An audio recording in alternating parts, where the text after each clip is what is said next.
ایسا نہ ہو کہ کوئی جاننے والی ہو، کیا سوچے گی ہمارے بارے میں کہ اچھے خاصے میچور ہو کر کیسی باتیں کر رہے ہیں، کہیں کوئی شیری کی جاننے والی نہ ہو۔ خیر، اس کے جاننے والوں میں سے میرے خیال میں تو کوئی خاتون عبایا یا نقاب والی نہیں ہے۔ توبہ، کس قدر ڈرپوک ہو تم، اور یہ سب بیوی کے خوف کا نتیجہ ہے۔ مجھے کسی بھی ایسے خوف کا شکار نہیں بننا۔ زینب زین کا انتظار کیے بغیر چل دی تھی، کیونکہ زین سے اس کی بات ہوئی تھی۔ وہ کچھ مہمانوں کو لینے ایئرپورٹ گیا تھا۔ وہ اللہ کا نام لے کر چل پڑی۔ تھوڑی فاصلے پر گاڑی کا ٹائر پنکچر ہو گیا۔ آیات قرآنی کا ورد کرتے وہ ٹائر تبدیل کرنے لگی۔ عام لڑکیوں کے برعکس گاڑی ڈرائیو کرنے کے ساتھ ساتھ وہ اس طرح کے معاملات بھی آسانی سے سنبھال لیتی تھی۔ اس کے قریب ایک گاڑی آ کر رکی۔ اس میں سے وہی سانولا اور لمبا مرد نکلا جو بھی کچھ دیر پہلے فضول باتیں کر رہا تھا اور جسے اس کے دوست نے ڈاکٹر کہہ کر مخاطب کیا تھا۔ کیا میں آپ کی مدد کر سکتا ہوں؟ بہت مہذب انداز سے پوچھ رہا تھا۔ جی نہیں شکریہ، میرا کام ختم ہونے والا ہے۔ پھر بھی وہیں کھڑا رہا۔ زینب کا کام تقریباً مکمل تھا۔ اس نے پنکچر ٹائر سب اوزار سمیٹ کر گاڑی کی ڈگی میں رکھے اور اس پر توجہ دیے بغیر گاڑی میں بیٹھ کر گاڑی سٹارٹ کرتی۔ وہ لڑکی جس کی شکل اور نام تک سے وہ ناواقف تھا، اس کے لیے عجیب سا کردار ثابت ہوئی تھی۔ تیسری بار وہ اسے اپنے ہاسٹل کے کمرہ نمبر 4 میں نظر آئی، جہاں اس کے والد ہارٹ سرجری کے لیے ایڈمٹ تھے اور اس کے ہی مریض تھے۔ اس بار اسے اس لڑکی کے چہرے پہ پریشانی نظر آئی تھی، لیکن پریشانی کے باوجود اس نے حوصلہ نہیں ہارا تھا۔ اب ڈاکٹر باجوہ کو اس لڑکی کا نام بھی معلوم ہو گیا تھا، زینب داؤد۔ وہ بھی ڈاکٹر تھی، اس کا ہاؤس جاب چل رہا تھا۔ وہ آج بھی اسکارف اور گاؤن میں سر تاپا لپٹی ہوئی تھی، مگر اس کی آنکھوں میں اسے دیکھ کر پل بھر کو شناسائی، حیرت، ناپسندیدگی کے رنگ نظر آئے تھے۔ زین ہی بابا کو اس اسپتال میں لے کر آیا تھا۔ ڈاکٹر باجوہ ہارٹ سرجری میں پاکستان بلکہ غیر ممالک میں بھی اچھے خاصے معروف تھے۔ پھر فرحان کے جاننے والے تھے، اس نے بھی ان کی بہت تعریف کی تھی۔ زینب سوچ رہی تھی اس عمر اس ذمہ دارانہ شعبے سے تعلق رکھنے والے اچھے خاصے میچور شخص کے صنف نازک کے بارے میں کس قدر گھٹیا اور سطحی خیالات تھے۔ پروفیسر داؤد کا بلڈ پریشر نارمل نہیں ہو رہا تھا، جس کی وجہ سے ان کے آپریشن میں دیر ہو رہی تھی۔ اس سلسلے میں زینب سے ڈاکٹر باجوہ نے تفصیلی گفتگو کی۔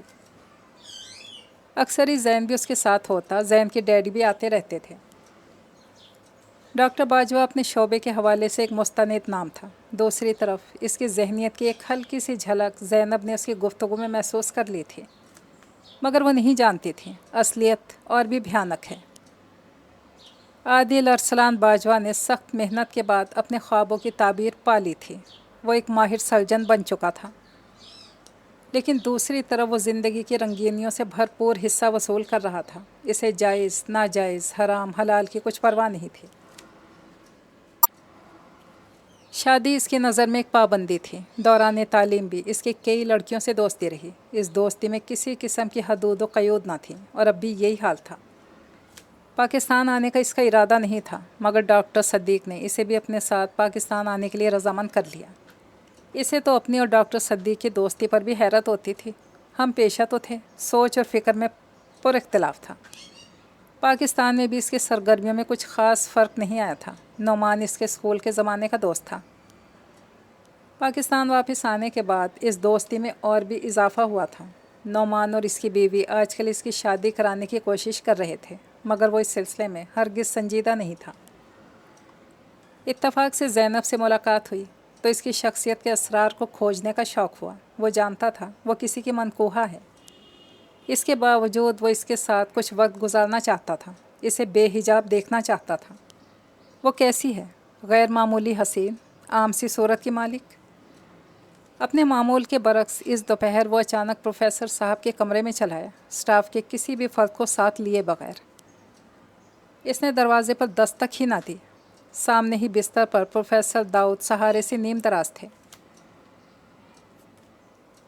ان کی آنکھیں بند تھیں، ان کا ہاتھ زینب کے ہاتھ میں تھا۔ زینب کا سر ان کے ہاتھ پر ٹکا تھا۔ عادل کی طرف اس کی پشت تھی۔ وہ اس وقت بھی گاؤن میں ملبوس تھی، سر بھی ڈھکا ہوا تھا، اور چہرہ اگر کھلا بھی تھا تو عادل کی نگاہوں سے اوجھل تھا۔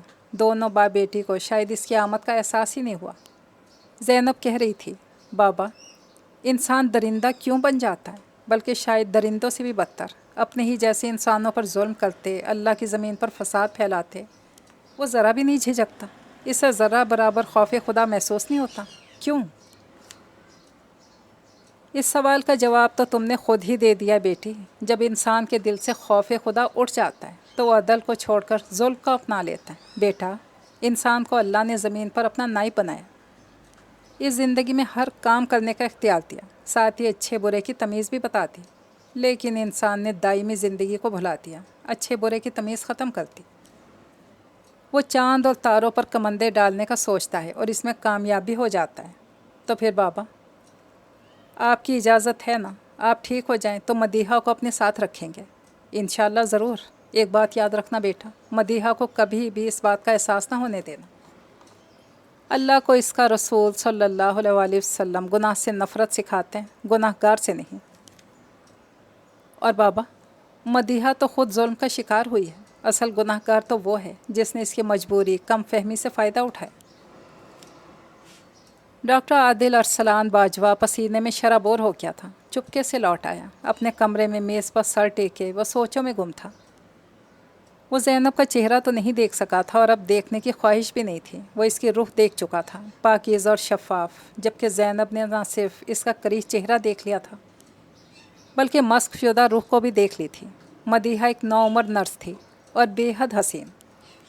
عادل ایک شاطر کھلاڑی اور ماہر شکاری تھا، وہ اس کے جال اور چالوں سے نہ بچ سکی۔ ابھی چند ہفتے پہلے وہ آخری بار عادل کی منتیں کرنے اس کے پاس آئی تھی۔ وہ اس بچے کا واسطہ دے رہی تھی جو جلد ہی اس دنیا میں آنے والا تھا۔ وہ عادل سے اس بچے کو اپنانے کو کہہ رہی تھی۔ عادل نے اسے منہ بند رکھنے اور بھاگ جانے کو کہا تھا۔ وہ روتی ہوئی چلی گئی تھی اور ابھی چند دن پہلے مدیحہ اسے وہاں دکھائی دی، اس کے ساتھ تنزیلہ تھی۔ زینب بھی تو ڈاکٹر تھی، پھر تنزیلہ کی دوست۔ گویا زینب جس مدیحہ کا ذکر کر رہی تھی وہ وہی تھی۔ پروفیسر صاحب اور زینب کی گفتگو ڈاکٹر عادل ارسلان باجوہ کے دل و دماغ میں بار بار گونج رہی تھی، ایک ایک لفظ جیسے برمے کی طرح چھید کر رہا تھا۔ چچی نے انصاف نہیں کیا تھا، ظلم کیا تھا، تو خود اس نے کب انصاف کیا؟ جب خود کو طاقت ملی تو اپنے سے کمزور کو شکار کرنے میں دیر نہیں کی۔ جان توڑ محنت کے بعد ایک ماہر سرجن تو بن گیا، مگر ایک اچھا انسان نہ بن سکا۔ اور مسلمان؟ مذہب کے بارے میں اس نے کبھی سوچا ہی نہیں تھا۔ وہ مسلمان تھا اس لیے کہ مسلمان والدین کے گھر پیدا ہوا تھا۔ وہ تو صرف اپنی خواہشات نفس کا پیروکار تھا اور بس۔ تبھی اس کے کمرے میں نرس سلیمہ تیزی سے داخل ہوئی۔ سر، وہ روم نمبر 4 کا پیشنٹ ایکسپائر ہو گیا ہے۔ عادل تیزی سے پروفیسر داؤد کے کمرے میں آئے۔ وہاں ڈیوٹی پر موجود جونیئر ڈاکٹر، دیگر سٹاف موجود تھا۔ زینب رو رہی تھی اور پروفیسر نہایت پرسکون انداز میں چہرے پر ایک دھیمی سی مسکراہٹ اور چمک لیے جیسے سو رہے تھے۔ ڈاکٹر جمال نے بتایا، سر، ابھی کچھ دیر پہلے ان کا بی پی چیک کیا تھا، نارمل تھا، صبح سے ہی نارمل آ رہا تھا، ہارٹ بیٹ میں بھی کوئی غیر معمولی تبدیلی نہیں تھی، بلکہ ڈاکٹر زینب کہہ رہی ہیں کہ یہ ان سے باتیں کر رہے تھے۔ ڈاکٹر عادل نے بڑھ کر چیک کیا اور چادر ان کے چہرے پر اڑا دی۔ اسی وقت زین اور اس کی امی کمرے میں داخل ہوئیں۔ زینب بڑھ کر زین کی امی سے لپٹ گئی۔ آنٹی، بابا چلے گئے، ابھی کچھ دیر پہلے وہ مجھ سے باتیں کر رہے تھے، ان کی طبیعت آج بہتر تھی، خیال تھا کہ شاید کل تک سرجری ہو جائے۔ باتیں کرتے کرتے کچھ دیر چپ ہوئے، پھر بلند آواز سے کلمہ پڑھا اور آنکھیں بند کر لیں۔ صبر کرو بیٹا، اللہ کے نیک بندے یوں ہی اطمینان سے رخصت ہو جاتے ہیں۔ آؤ دعا کریں، ہم سب کا خاتمہ ایمان پر ہو۔ وہ اسے اپنے ساتھ لگائے پیار کرتے ہوئے سمجھا رہی تھی۔ ڈاکٹر عادل اور ارسلان باجوہ وہاں سے ہٹ گیا۔ پروفیسر داؤد کی وفات کو کئی ماہ گزر چکے تھے، مگر ڈاکٹر عادل کی نگاہوں کے سامنے سے ان کا مطمئن اور پرسکون چہرہ ہٹتا ہی نہیں تھا۔ کیا اللہ کے راستے پر چلنے والے، اس کے احکام ماننے والے لوگ اس قدر پرسکون ہوتے ہیں؟ وہ سوچتا رہتا تھا۔ اس نے اپنے سامنے بے شمار مردے دیکھے تھے، لیکن پروفیسر داؤد ہی کیوں اس کے ذہن سے چپک گئے تھے؟ شاید کچھ دیر قبل کی ان کی گفتگو اس کی ذہنی کیفیت کو بدل گئی تھی۔ ہوتا ہے، کبھی کبھی ایسا ہوتا ہے، کوئی ایک لمحہ کایا پلٹ کا ہوتا ہے۔ وہ وقت اس کی زندگی میں بھی آ گیا تھا۔ ضمیر کی عدالت نے اسے فیصلہ سنایا تھا، مدیحہ کو اپنا شریک زندگی بنانے کا فیصلہ، سچ اور انصاف کی راہ پر چل کر ایک مطمئن اور پرسکون زندگی گزارنے کا فیصلہ، کہ سب کچھ حاصل کر کے بھی اسے سکون آج تک نہیں ملا تھا، اور آج کل تو جیسے انتہا کی بے سکونی نے اس کے جسم و جاں میں پنجے گاڑ رکھے تھے۔